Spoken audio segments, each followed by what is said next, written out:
Hi, I'm Patricia Grabarek. And I'm Katina Sawyer, and welcome to the Worker Being Podcast. How are you doing today, Katina? I know you've got an article ready for us. Any sneak peek for us? Yes, I'm doing well, and I'm excited to talk about a brand new article that came out called Changes to the Work-Family Interface During the COVID-19 Pandemic, Examining Predictors and Implications Using Latent Transition Analysis, which we will talk about. But basically, it's about how work and family has potentially changed during COVID-19.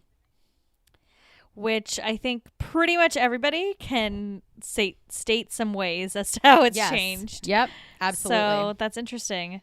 I love these like super fast articles that are coming out to talk about what's currently happening. That's so cool. I know. And then it makes me think like, I mean, you know, some of the things we'll go through later in talking about the study is like, they're not as rigorous sometimes because they're going through so fast. But it sometimes makes me think like, wow, academia moves so slow. And like, as we've talked about on the show before, like these articles take forever to put together and it takes years to get them through the revision process. By the time they come out, like the data is like several years old usually. And like, we can do it faster.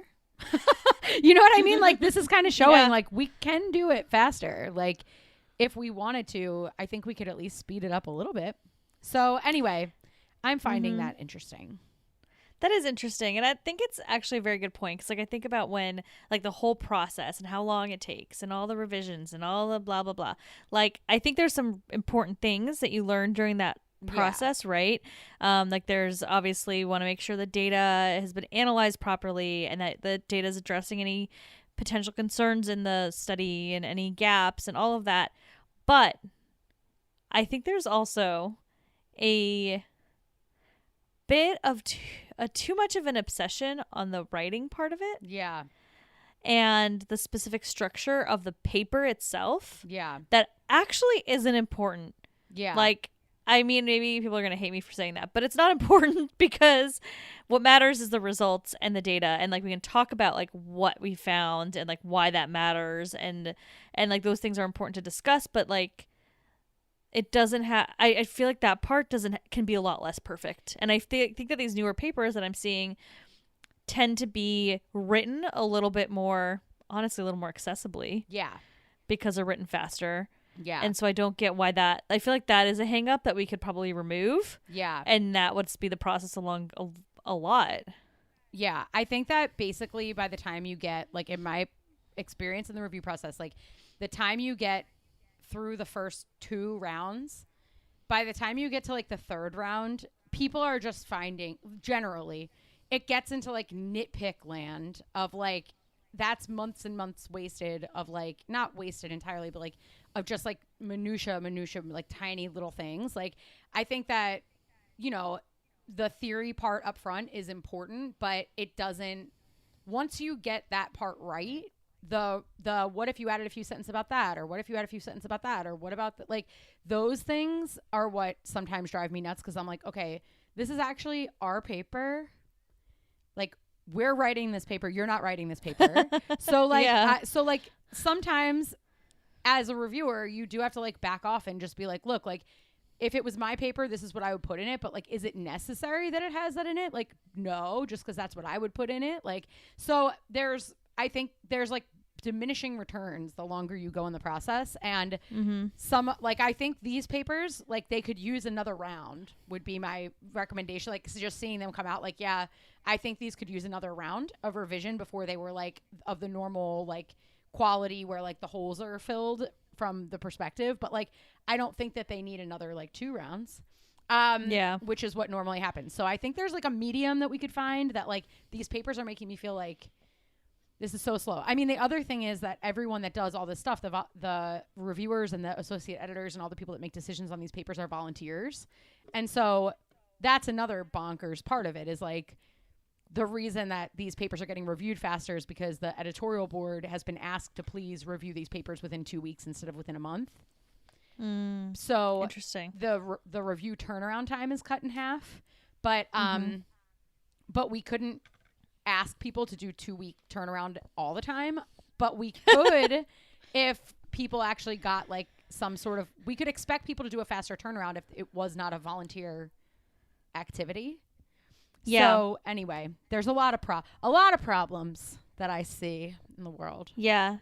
No, I totally think you're right. Like, I think that if we set the expectation that everybody has to review within 2 weeks, and the people that are, getting on these review boards and volunteering for that are going to do it in that pace, right? Like, you Right. have to set the expectation. If Right. you are unwilling to set the expectation, well, then that's a whole other issue. Right. But but yeah, I think it's really interesting that we give people so much time, which is, I get that too. Like, people are busy, and if Yeah. you want people to volunteer, like, sometimes it's necessary. But if you're volunteering already, what's the difference of saying, I'm going to volunteer to do this, and I'm going to do it the first 2 weeks Right. instead of the month, I right? do Then, like, think that's 2 weeks later, I can have different time available. Yeah, I do think that's a good point. What they should try to do though is, because if I was reviewing, the big problem is that when I put in a manuscript at 2 weeks, the next day I get a new one. So you're going to end up reviewing double the amount. So they could either lay off, like people get more people on the board, or like, I think if people got some sort of compensation, like if anyone in any of this process got paid for it, that would be magical, because we just don't get paid. And the whole journal runs on authors and reviewers and associate editors that do all this work and never get paid.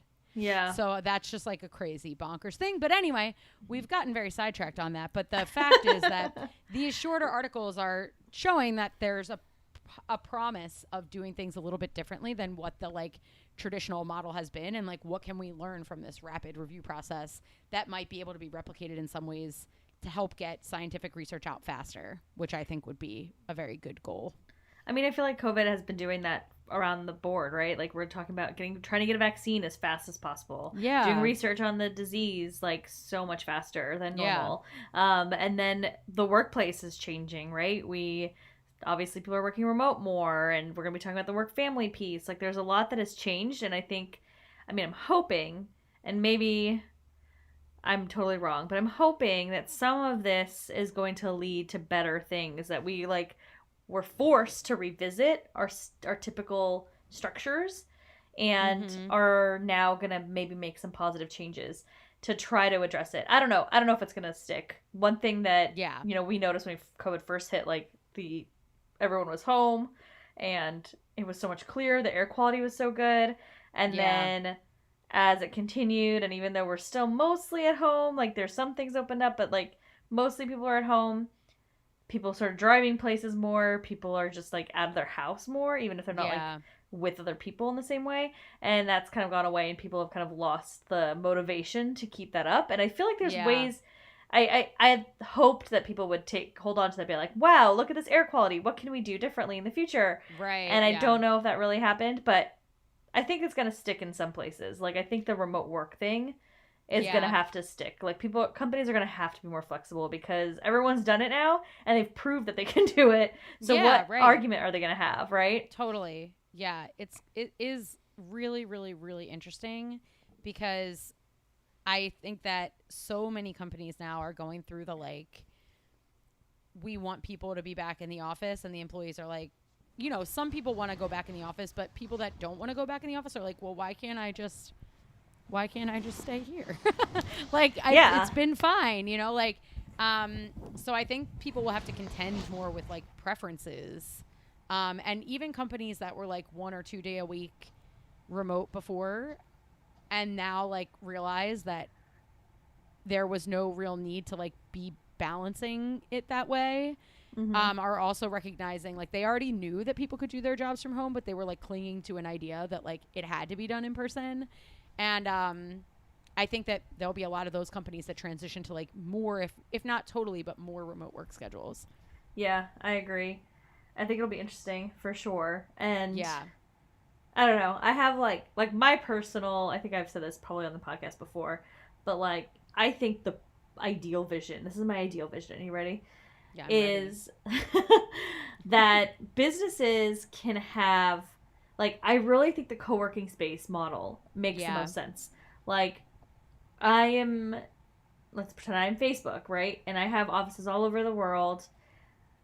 I can have remote employees that don't live near an office because that's the talented person that I want for my company, that they're the good one, and that's the person I want. And they can live somewhere, 300 miles away from an office, not a big deal. But those people that are near the office can have the option to go in to an office. Right. And so Facebook probably won't have like this massive campus with like 8,000 bajillion perks. They could scale down, save money from maintaining an office of that size, but still have some space. And whether that's like rented through a WeWork kind of thing or their own smaller office where people have more like pods that they can just pop into whenever they get there. Those kinds of things I think are more realistic. And, Yeah. I know some people like to go in, especially like places like Facebook and Google where they have all of your meals and everything like that. So some of those things might exist, but they may not exist at the same scale. And I think that's not a bad thing. I think the one concern, and this is something that someone just brought up to me the other day, and I was like, I feel extremely privileged and stupid for not having thought about this. It does reduce the workforce in terms of like janitorial staff Right. and those kinds of maintenance types of roles. So that is a bit of a concern. But if you have something smaller, you could potentially still have those types of roles.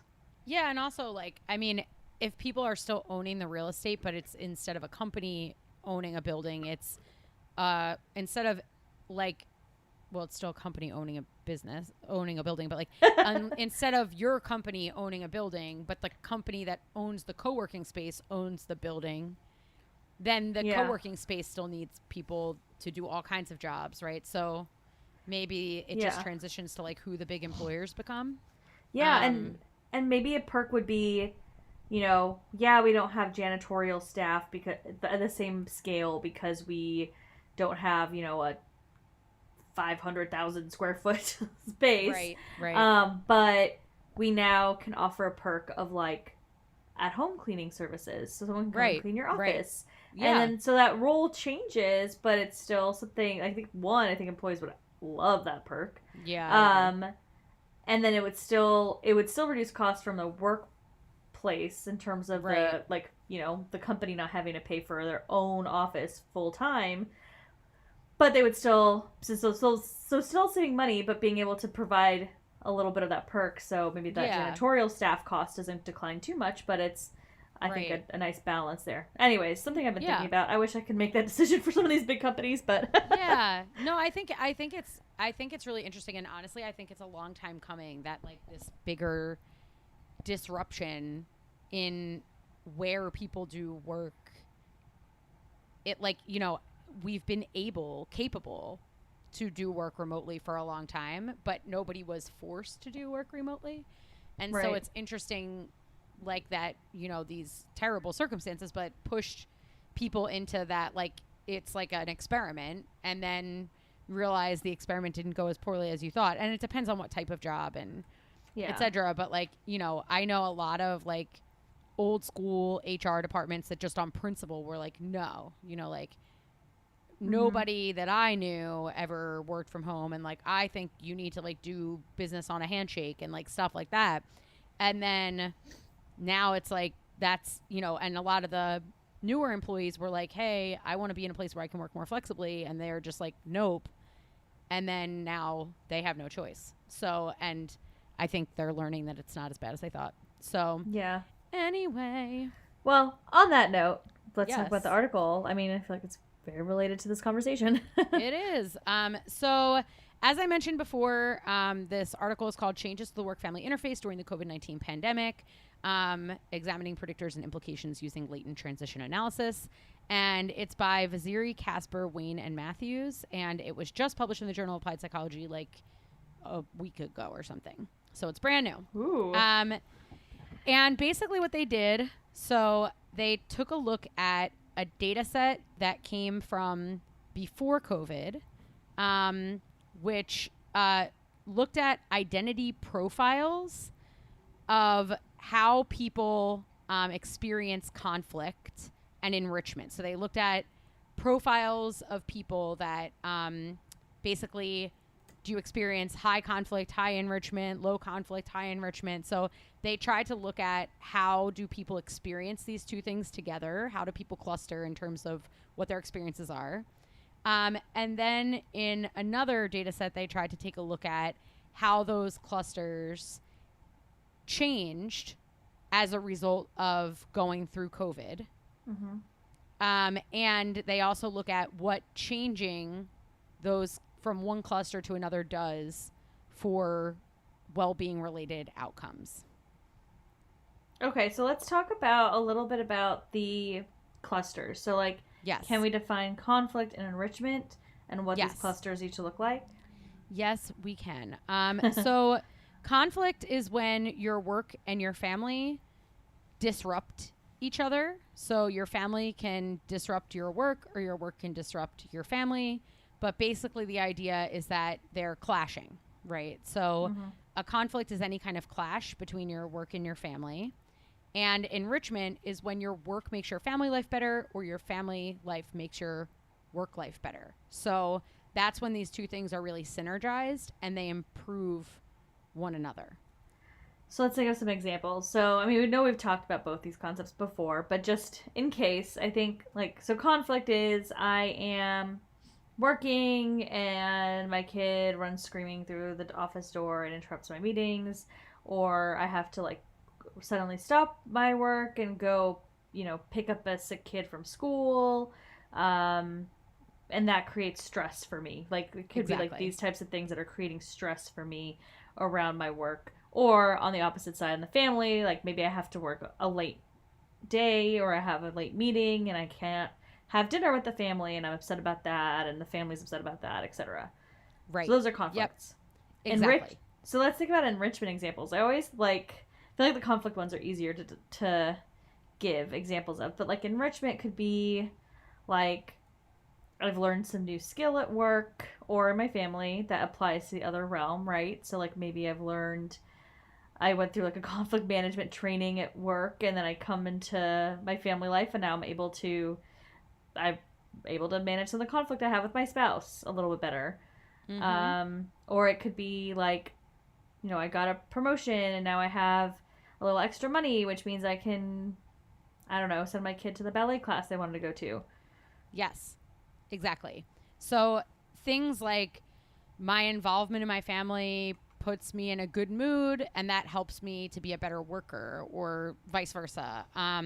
Or I learned a new skill being a family member that I applied to my work. So maybe I learned relationship management skills at outside of work and then I apply that inside of work. Or maybe I learned leadership skills inside work and I can apply that in my family life, for example. So there are a few different ways that work and family can enrich. But they measured both forms, work and family enrichment and family and work enrichment, and work to family conflict and family to work conflict.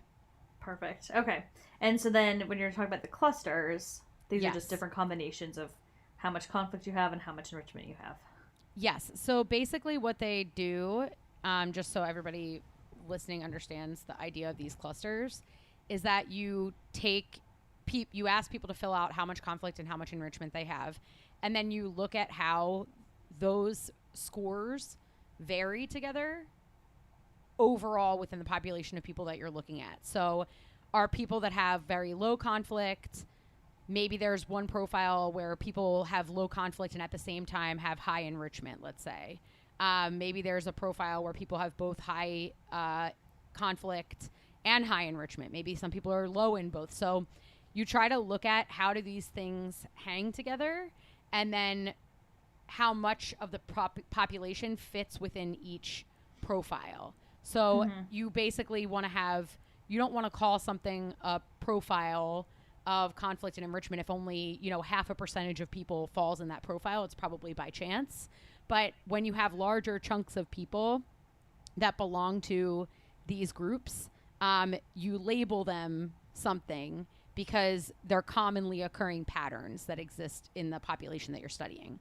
So for the stats nerds out there, what do they use, like latent class analysis or latent trait? Yeah. Yes. So, for those of you that are into stats, kind of know what the analysis is all about. But I think a good way to describe this, and because I've always struggled describing, well, I've had some struggles describing this type of analysis, and so I'm gonna put my stab out there, and you're gonna sort of hate it, but hopefully like it too. Um, so everyone knows Myers Briggs, and I hate Myers Briggs. We hate Myers Briggs. We're just gonna throw it out there, and there's not a lot of good science behind it. So we're just gonna put that out there. Sorry to everybody that likes it or has fun with the like pop, like culture articles about it. Have fun with that, but it's not sound scientifically. Yes. But the idea of that is similar to this type of analysis. So basically, when you're doing this type of analysis, what you're doing is you're creating typology. So different types of people, or different types of or groups of people with similar things occurring, either similar behaviors, similar stressors, some similar personality types. You can use this analysis in all sorts of things just about people and create these types. So when you think of it, if you don't know the stats behind it, conceptually there is a similarity to having like a, being in, I don't even know, INFJ or whatever, because what it is it's explaining a type of person based on the data that we're using. So conceptually there's some similarities, but statistically it's way more sound.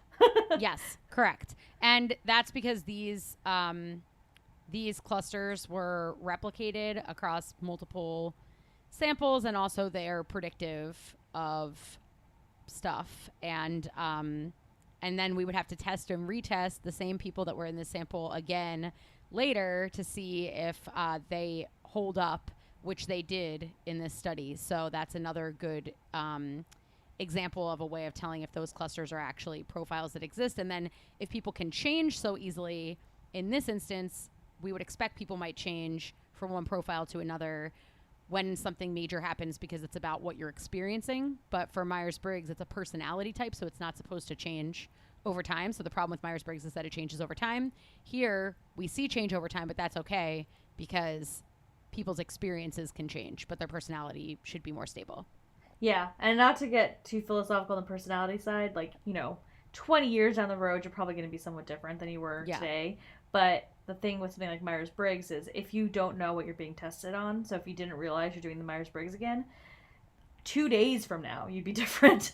Not in 10 years, and that doesn't make sense from a psychological perspective. So anyways, there you go. That's Myers-Briggs stinks, but the way of clustering things together is a legit method. They're just not using it in appropriate fashion. But that's what they did here. And so in their sample of employed folks that they got through Mechanical Turk, they had 379 people.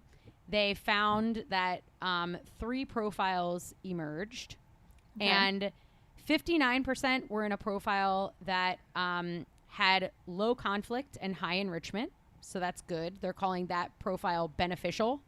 So they have low conflict, high enrichment. This is where Myers-Briggs wins, by the way. He's naming things that people like. Beneficial? What the hell is that? I don't know why. I don't know. I feel like it should have been called, something that has to do with, good work family. Beneficial is just, too bland. Yeah. Anyway. As researchers, I think a lot of people just don't do a good job of naming it. But I think the description, low conflict, high enrichment. So this is, a very positive relationship between work and family. Yes. Exactly. 22% of the population fell into a category they're calling active, which you're also not going to like that title. That's a moderate level of conflict and a moderate level of enrichment. So you have some good things about your work and life that are synergizing, and some things that are clashing. So that's called active. Okay. And then the third profile, 19% of the sample was in, and that's called passive, which is I have low conflict and low enrichment. So basically nothing's happening. Nothing's good, but nothing's bad. It's just nothing is going on. Interesting. Those groups are really interesting. I do hate the names. Yes. But so you've got one where there's a lot of positive things happening. You have one where it's both positive and negative, and then you have one where it's just blah, nothing's happening. Right. Right. And they're kind of arguing that because the passive and the active profiles have a mix of things that would be desirable and undesirable. So like you have, moderate enrichment in the active profile, but you also have moderate conflict. And in the third profile, you have low conflict, but you also don't have anything good going on. You have low enrichment. So they basically are arguing that the only one that's like really good is the beneficial profile, is their like hypothesis. So not to take this off course, but I don't know if I would agree with that hypothesis, and I'm curious to see what they find, because I feel like the third group, the neutral group, like, just because you're not enriching your work with your family life or your family with your work stuff doesn't mean that it's not a positive situation. Yeah. Yeah, I think that I think they're like thinking about them relative to each other maybe. But I don't know. I agree with you. And people might honestly that are in that profile might just not really like think much about work and family. Like, yeah, I don't perceive any problems, but I don't really perceive anything. Like, it's just happening. It's not something that really registers. So it could almost be like a personal like apathy or something. Yeah. So yeah. So the next thing that they did was they wanted to know, do employees transition between profiles due to a crisis like COVID-19? So when your work and family situation changes abruptly, can you go from one profile to another? And how do people move across profiles? So that was the next set of things that they were interested in. Do people transition between profiles? And what they find is that people do transition between profiles. And so ultimately, in their findings, there were specific moves that were more likely than others. And so basically what they find is that these events that are disruptive create different ways that people relate to their work and family. And transitions from some profiles were more likely than from others. So the people that were in passive profiles or active profiles were more likely to transition into a different profile than people in beneficial profiles. So people with very little conflict or enrichment were more likely to face greater conflict, transitioning into the active profile, and greater enrichment as well. So interestingly, when you were like, no, I don't really have much going on, with COVID, you were more likely to transition into the like, yeah, now I'm experiencing some conflict. Now I'm experiencing some basically enrichment as well. Like there's some positive and some negative that are coming along with it, but I'm experiencing more activity on that front, basically. People in the beneficial profile, however, were much more likely to sustain that profile across time. So that was a very stable profile. So people were not likely to lose the benefits that they had before in COVID. So if you start off in a beneficial situation, even in a very disruptive scenario, you're likely to end up in the same beneficial situation regardless. And they have a couple thoughts about why that might be true. So what happened to the active group, though? Oh, yes. Sorry. Yes, I'm getting into the beneficial piece. So employees were...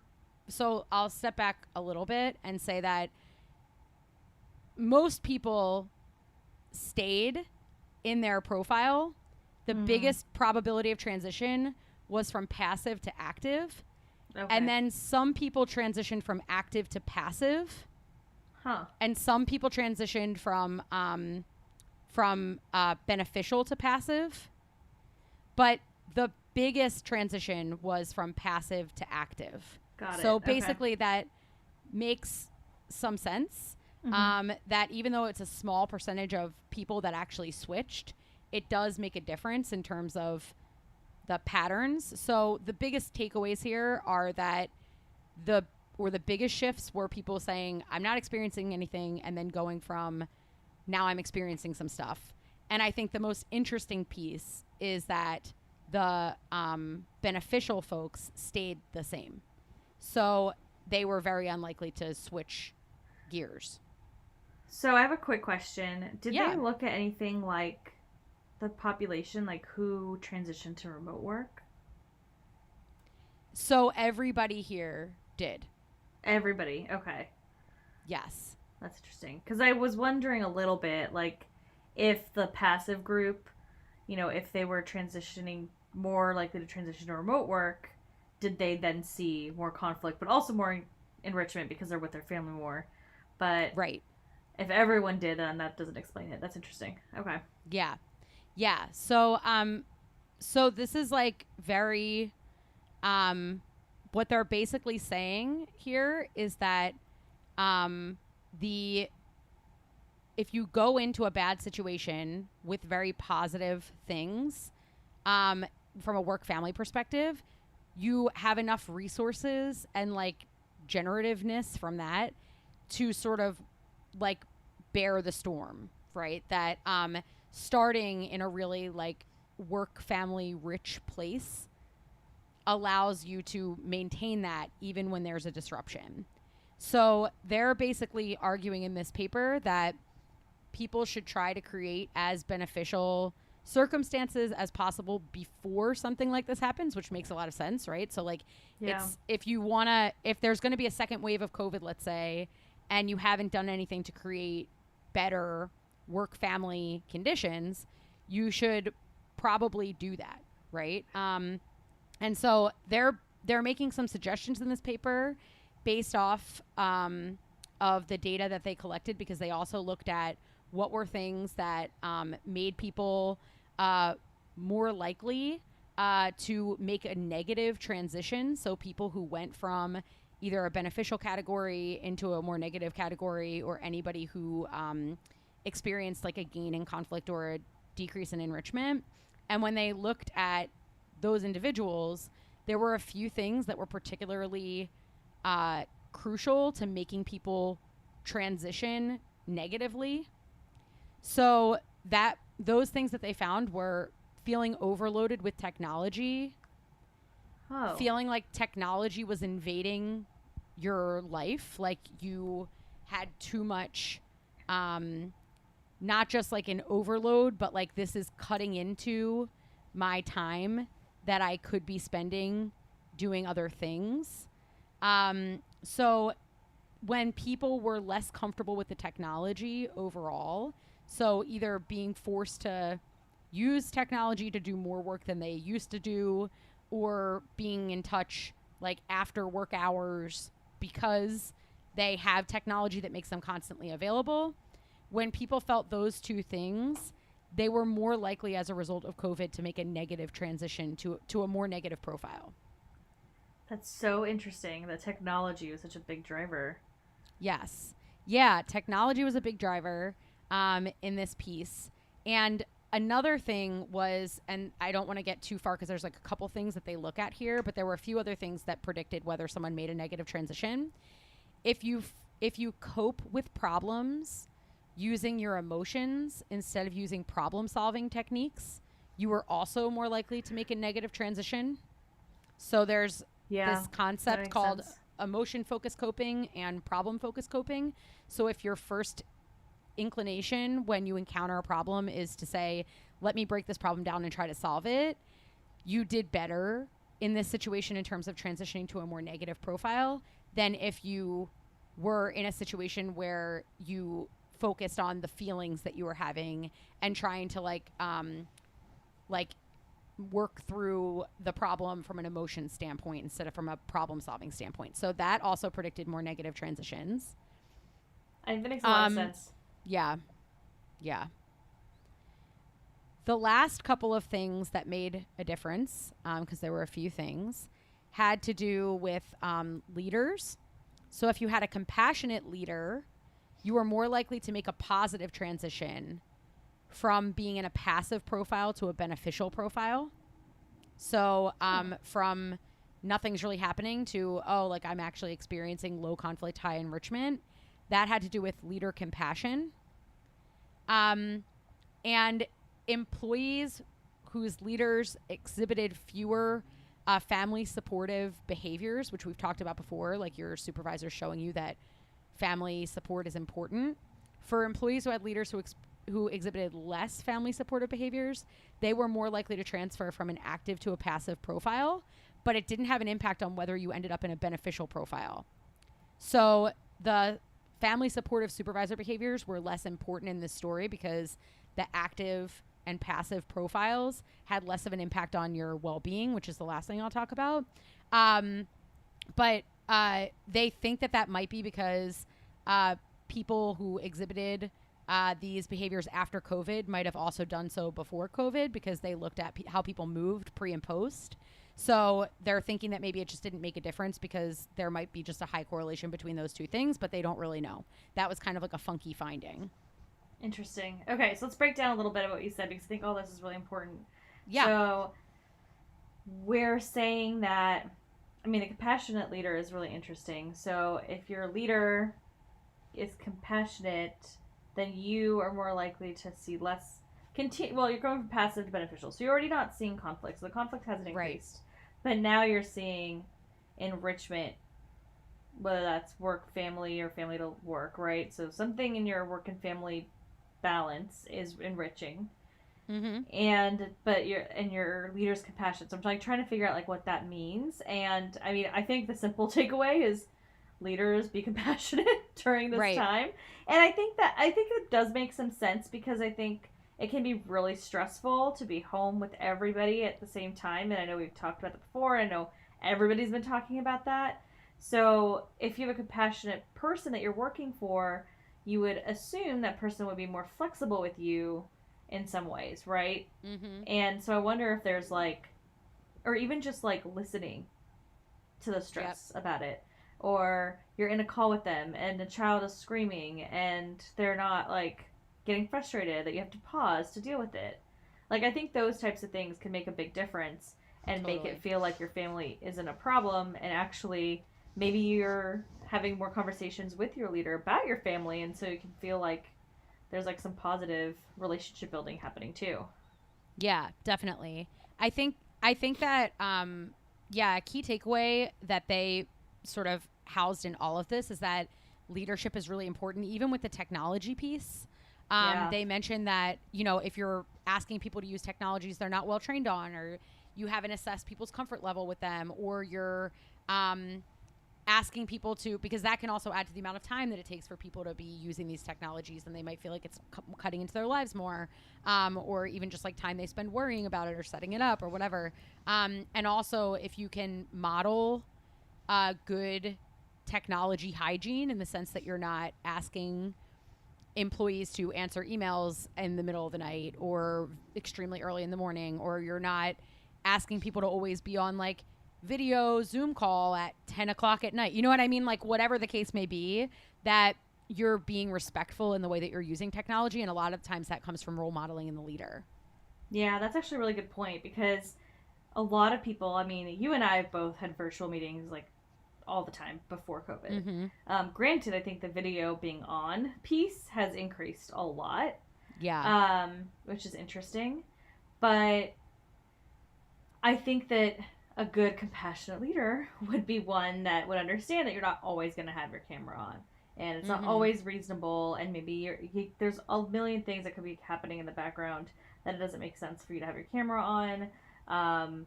If you haven't been using Zoom, like being understanding that people don't always know what they're doing. Like I feel like we have, I mean, like I said, we've always done virtual stuff, but during this time, we were already going through a transition between WebEx and Microsoft Teams. And it was like starting before COVID, but really COVID hit, and then all of a sudden we're now in Microsoft Teams and nobody knows how to use Microsoft Teams yet. Right. And so I feel like having patience with people, like there's a lot of little things that can come with that you just need to just not be reactive as a leader. And I think that can help people feel less stressed out about these new technologies. And then to your point, like if you're constantly texting people at like 8 p.m. because you just remembered some random thing that you wanted to talk about versus like sending an email in the morning, people might get stressed out. So yeah, leadership does seem to be really important. That's interesting. That's a good call out for them. Yeah, yeah. And so remembering that, the individuals that were in the passive category were most likely to transfer to active. The people who were in the active category were most likely to transfer to passive. And the people in the beneficial category were most likely to transfer to passive, although they were the least likely to move in general. Thinking about what does this transition predict, what they basically found, if we're thinking about like what's the larger so what of like why should we be doing this, when you transition from either active or passive to beneficial, your job satisfaction went up, your commitment went up, and your turnover intentions went down. When you transferred from beneficial to active, so you got worse, that was associated with lower job satisfaction and lower perceived performance and more turnover intentions. So while beneficial to passive didn't have the same outcome, and there was no findings at all for going between active and passive. So it didn't impact your outcomes if you were active and you became passive, or if you were passive and you became active. But if you moved into beneficial from being in a less positive category, your outcomes improved. And if you move from beneficial into active, then your outcomes got worse. Okay. That makes sense, right? All of a sudden your conflict is going up, so things are going to look worse for you. Or alternatively, your conflict either goes down or stays low, but then you're more enriched and you feel more satisfied in the relationship between your work and your family. Obviously, that's going to be a positive thing. So it makes a lot of sense. Yep. And that's a good, I'm glad they had that connection, right? Because now we're talking about things that leaders can do to help people be in the quote right category if possible. Mm-hmm. Yeah. But why does it matter? Well, turnover is important. We don't want people to be leaving during this time. We probably don't want people to be unsatisfied ever. So, yeah. Really important to make sure people are happy and satisfied in their jobs and committed to their jobs so that this remote kind of transition can also be beneficial for everybody involved, not just the employee, if we're keeping the employees happy and motivated. Yeah, definitely. So I think the takeaway from a leadership perspective, or the couple takeaways, is, if it, hopefully not, but if we go into a second wave of this, or there's some other disruption, or just people are trying to adjust to new work-life norms, maybe, in the future, there'll be other ways that we change the way we're working. We were just talking about co-working spaces and all these different things that might introduce new ways of working or new normals. Be compassionate, show people that you care about their work and their life and treat them in a humane way. Not saying not to do family supportive supervisor behaviors. You should do those behaviors and show support for family. It doesn't hurt. But it's basically, it didn't show as much of an impact here, but they do note that that's odd. So I wouldn't say don't do it. I would say more research is needed. Help people curb tech intrusions and role model good technology usage that is respectful of people's time. And then from a personal perspective, if you know that people are more likely to cope using emotions than problems, you can role model problem-focused coping for people. But if you know that you have more emotional people on the team, those might be people to check in with more frequently. The last thing that we didn't talk about was that if you don't like mixing your work and life together, you didn't like this period of time. So people who like to segment were more likely to fall into a worse category. So if you know that about people as well, if you know that somebody really likes to everything's off at 5 previously in the office, that might be another group of people to check in with as well. And that you'll basically get the benefits of better job attitudes and lower turnover if you can manage this well. So it makes a lot of sense to keep on top of it. And if you're already a good leader in this area, or you feel like you're already a good leader in this area, then good for you. Your team is going to do better than other teams moving forward because people will likely continue to reap the benefits of the good leadership you're already showing in whatever might come next. Yeah, and I think from an organizational perspective, it might be good for companies to, pass the message along, allow their leaders to be more supportive of family encourage your leaders to not email in the middle of the night, or help give coaching or training to people on how to use the new technologies for collaboration. Organizations, I think, can do a lot to try to like push things in the right direction too.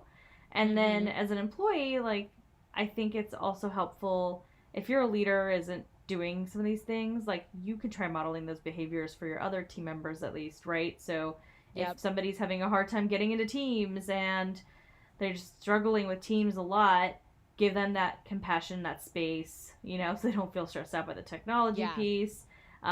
So you can try to do some of the positive things to help make a team culture that's more positive, even if your leader is not there with you. Yep, absolutely. I completely agree with that, and think that everybody can do their part to make the workplace more family friendly and to help people get through times like this in a way that is more healthy and happy. Yes. Well, thank you for sharing this article. It was really interesting. I love talking about the new stuff that's very relevant, very current to today, so that's exciting. Yeah, I'm happy to talk about it too. I was happy to see the article come out, and hopefully this helps people thinking about how they can either cope with the aftermath of what has already happened or plan for the future. Hopefully we won't have to, but you never know. We didn't plan for this either. Exactly. And honestly, everything that we've talked about is relevant outside of COVID. Like, we see that this specific instance can create a change and shift people around. But no matter what, you want to create an environment that is supportive of families and work, right? You want your employees to, I mean, you're here listening to a workplace wellness podcast. Clearly you care about workplace wellness and work and family, and trying to figure out a balance between your work and your personal life that functions well for you as a person is important regardless. So, you know, there's a lot that when there's big events, big transitions, you do see those shifts. So obviously it's time to pay special attention, but you shouldn't stop paying attention when things go back to, quote, normal. Right. Exactly. Yep. Making a beneficial work environment carries over regardless of the circumstance, apparently, based on this work. So keep it up. Exactly. Awesome. Well, we'd love to hear from all of our listeners. If you have any questions, thoughts, feedback, please email us at contact@workerbeing.com. You can find us on our website, workerbeing.com, and you can find us on social at workerbeing on LinkedIn, Instagram, Facebook, and Twitter. Almost forgot about Twitter, but we're there all the time. Have a good one. Bye. The Worker Being podcast is hosted by us, Patricia Grabarek and Katina Sawyer, and produced by Allie Johnson.